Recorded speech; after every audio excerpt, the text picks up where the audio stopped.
Good morning and welcome to BBC News. Latest reports from Egypt say 30 people were killed and more than 1,000 others wounded in pitched battles between supporters and opponents of the deposed President Mohamed Morsi. Egyptians who remain loyal to the ousted president say they will mount more demonstrations today, calling on him to be reinstated by the army.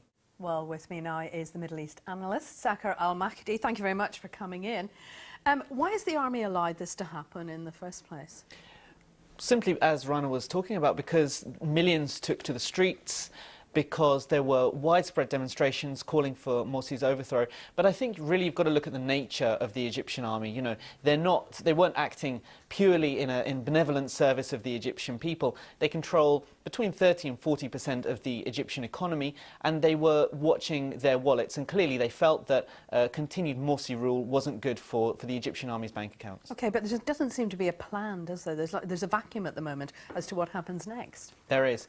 And, you know, the army has promised that there will be presidential and parliamentary elections after the constitutional discussions. But the fact is that it's going to be a very one-sided election if it ever does happen, because the Muslim Brotherhood clearly isn't going to be, in current circumstances, allowed to compete again. All of the top leadership has been arrested, and that those arrest warrants have started to spread down the leadership. So it's going to be a very one-sided election battle.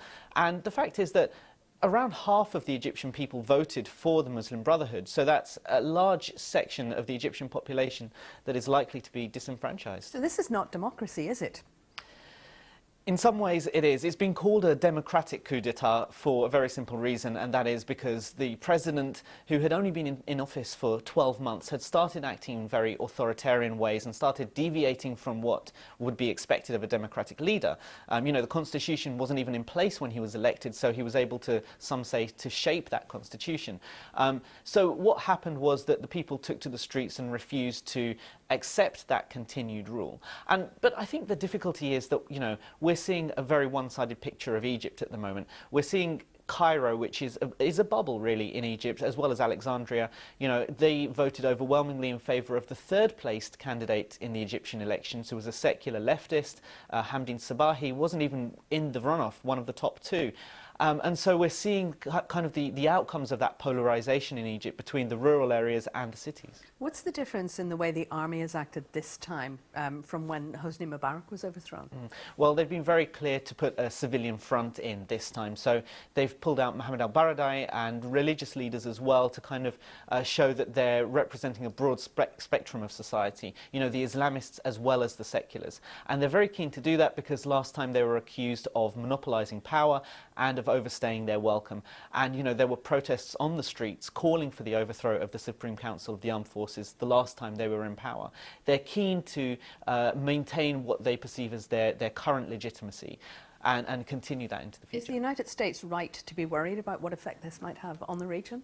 Of course they are. I mean, you know, this is the outcome of a decades-long battle between the army and military figures and the Muslim Brotherhood, and it's just playing out. And, you know, it's a conveyor belt, a kind of carousel, and we're now seeing the outcome of that.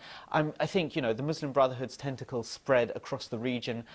We've seen Islamist parties come to power in other countries, and I think that if this sets a precedent, then that would be very worrying. If, you know, the first real democratic test of the Arab Spring fails on its first hurdle, then that's worrying for the entire region. OK, Sakar Al-Makhadhi, thank you.